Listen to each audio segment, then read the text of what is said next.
যেই কলব অন্ধকারে নিমজ্জিত থাকে, যেই কলবের মধ্যে নূর থাকে না, ওই কলবের মানুষের দিমাগ কাজ করে না। ওই মানুষের দিমাগ কাজ যেমন কাজ করে না, ওই মানুষের দৃষ্টি নিয়ন্ত্রণ হয় না, ওই মানুষের শ্রবণ নিয়ন্ত্রণ হয় না, ওই মানুষের করণ নিয়ন্ত্রণ হয় না, ওই মানুষের চলন নিয়ন্ত্রণ হয় না। কথা ঠিক না বেঠিক? সত্যিকার অর্থে যারা তরিকতপন্থী, যারা সত্যিকারে তরিকা চর্চা করে, তরিকা চর্চা করার জন্য বয়াত হয় আর সেই বয়াতের মর্যাদা রক্ষা করে, তারা যখন তরিকতের সবকগুলি মস্ত করতে থাকে, নফি আসবাস জিকির করে, ইসমে জাতের জিকির করে, সিস্তিয়ার জিকির করে, কাদেরিয়ায় জিকির করে, নকশবন্দিয়ায় জিকির করে, মুজাদ্দিদিয়ায় জিকির করে। এই জিকির কি মুজাদ্দিদ আল বেসানির কথা কয় না? কি খাজা মঈনুদ্দিনের, আব্দুল কাদের জিলানীর, বাহাউদ্দিন নকশবন্দির? জিকির তো আল্লাহর, কথা কয় না? জিকির আল্লাহর। তবে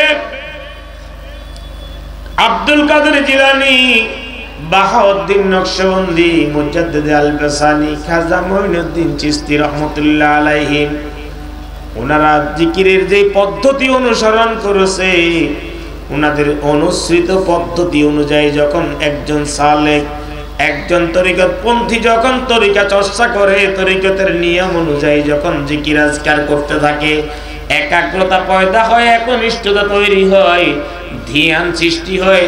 ওই ধ্যানের ভিতর দিয়ে যখন তরিকার সবকগুলি মস্কে করতে থাকে, এক একটি সবক মস্কে করতে করতে করতে তার বাতেন পরিশুদ্ধ হয়ে তার কলবটা নুরানি হয়ে যায়। কি হয়ে যায়? নুরানি হয়ে যায়, আলোকিত হয়ে যায়, আলোকোজ্জ্বল হয়ে যায়। কি কথা ঠিক না ঠিক? আর এই মানুষটি যখন তরিকা চর্চা করতে করতে করতে কলবের মধ্যে নূরের যখন তাজাল্লি, নূরের প্রকাশ যখন অর্জন করতে থাকে, নূরের প্রকাশ অর্জন করতে করতে করতে করতে কলবটা যখন আলোকোজ্জ্বল হয়ে যায়, নূর হয়ে যায়, নূরে নুরানি হয়ে যায়, তখন সেই মানুষটার চোখ কাজ করে, কান কাজ করে, ব্রেন কাজ করে, হাত কাজ করে, পাও কাজ করে। বলবেন হুজুর তাহলে কি তার আগে কাজ করে নাই? কাজ করছে, তবে নেগেটিভ কথা কয় না, সেটা কি নেগেটিভ। আর তরিকা চর্চা করার পরে যেই তরিকতপন্থী নিয়মিত তরিকার সবক মস্কে করে, আধ্যাত্ম শক্তি অর্জন করে, আধ্যাত্ম শক্তি অর্জন করার কারণে তার কলবটা যখন আলোকোজ্জ্বল হয়ে যায়, নুরানি হয়ে যায়, তখন তার চোখ এমন কিছু দেখে যেটা ওই কলবের রুগ্ন মানুষটি যেটা দেখে না। কথা কয় না? এই জন্য দেখা যায় অলি আল্লাহ যারা, আল্লাহর অলি যারা, আল্লাহর মাকবুল বান্দা যারা, আল্লাহর মাহবুব বান্দা যারা, বেলায়েতের সম্রাট যারা, ওদের কাছে আসলে মুখে বলা লাগে না হুজুর আমার এই সমস্যা, ওরা এমনিতেই বলে দেয় বাবা তোমার এই কাজটি করো, তুমি এই কাজটি করলে তোমার সমস্যা সমাধান হয়ে যাবে। কথা কয় না? দেখলো কিভাবে? ও ভাই কথা কয় না, দেখলো কিভাবে? সে যে আপনার রোগ সম্পর্কে না জেনে, আপনাকে না জিজ্ঞাসা করে আপনাকে বলছে বাবা তুমি এই আমলটা করো।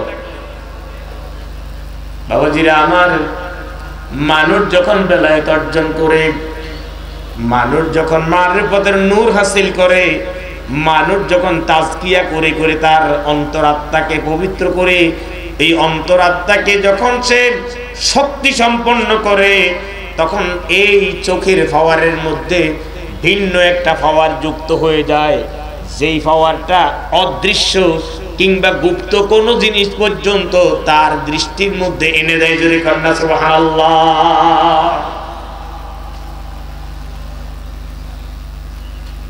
কি আনুখা লাগে?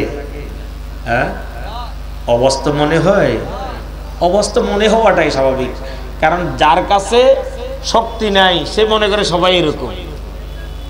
কথা কয় না? ঠিক না বেঠিক?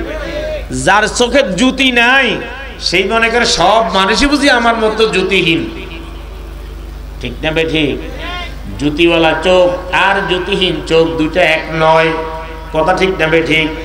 আমার বাবাজিরা আমার, এই কলবের যে জ্যোতি, ওই জ্যোতিটা এমন একটা জ্যোতি যেটা তার চোখকে, তার দৃষ্টিকে এত জ্যোতির্ময় করে দেয়।